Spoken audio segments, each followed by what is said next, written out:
Welcome back and good morning, Central Oregon. I think all of us have had to deal with a computer virus at one time or another, but we're going to talk today about how to prevent that altogether and what to do if ultimately you end up getting one.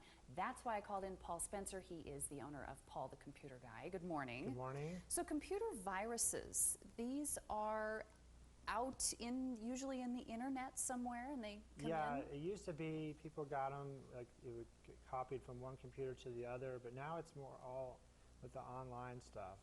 Emails, websites. In fact, the New York Times got tricked into giving out viruses one time. I mean, you really don't, you don't know where you're going to get them, so you have to be protected. Social networking is a big problem, getting them through Facebook or I haven't heard of Twitter, but MySpace. So, and that's all now something that's built in that the antivirus software makers are protecting you against. So. Okay, but how do you know if your computer has a virus? The biggest complaint people will come into because that's like the #1 thing we do at my shop. Okay. And, people come in, their computer's slow. One of the more popular type of viruses is called rogue virus software virus, and it imitates virus software and gets you to buy the software to remove the viruses, quote unquote, remove the viruses, but it's just taking your money. And so people come in with that. They say there's this thing popping up, or you're on the web and it redirects you to other websites, like you try to go to your usual website and you go to some website you don't recognize. So a lot of, Yeah, the suspicious pop-up windows, I know. The pop-up windows are usually what keep people off, or the slowdown, or computer freezing up, or what people complain about, So if you think you have a computer virus, what's the first thing you need to do? Well, the first instinct people have is they'll run out and they'll buy some software, and because they haven't been adequately protected. Usually once the virus is on there, you need to do some more extreme things. You really need to take it to a professional who removes viruses all the time, because there are special programs just for removing the viruses that are different from the programs that protect your computer. Okay. And so you take it to someone who's knowledgeable, who's good at removing current viruses.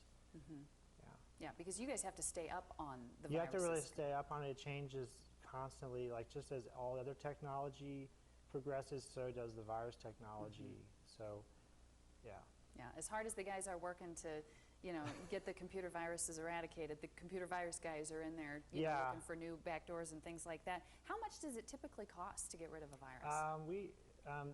The different shops do different things. Some shops they just say, okay, we're going to wipe your computer clean, and that can be very expensive. Okay. In my shop, we can get most viruses off. It's usually about $95 to $150 to clean up a computer, and then another $50 to get a good antivirus software on there. Okay.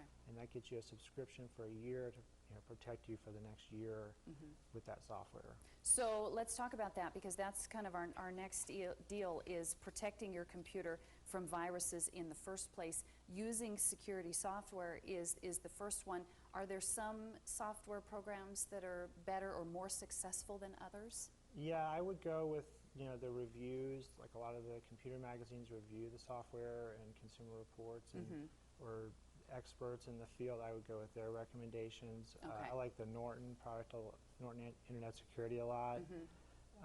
One that has a firewall, one that protects you when you're surfing on the web, one that checks your emails, and there are a lot of free programs out there that I don't think are as effective as the paid programs. So you get what you pay for.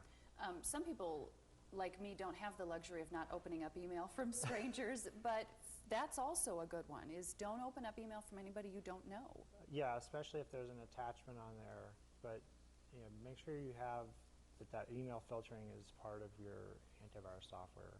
Right. When we download programs, only downloading from reputable sources? Yeah, definitely. A lot of people there's free programs, there's these coupon ones that have been notoriously giving out viruses, or tracking, putting spyware on your computer, which tracks what you do for marketing. So, yeah, be really careful about what you download. And then finally, get a Mac. Get a Mac. I mean, if everyone had a Mac, I probably wouldn't be sitting here. I have yet to see a Mac virus. my shop wouldn't be doing very well. But they're not for everybody. They're very expensive, and if you have adequate protection on a PC, then you really don't have to worry about it. Okay.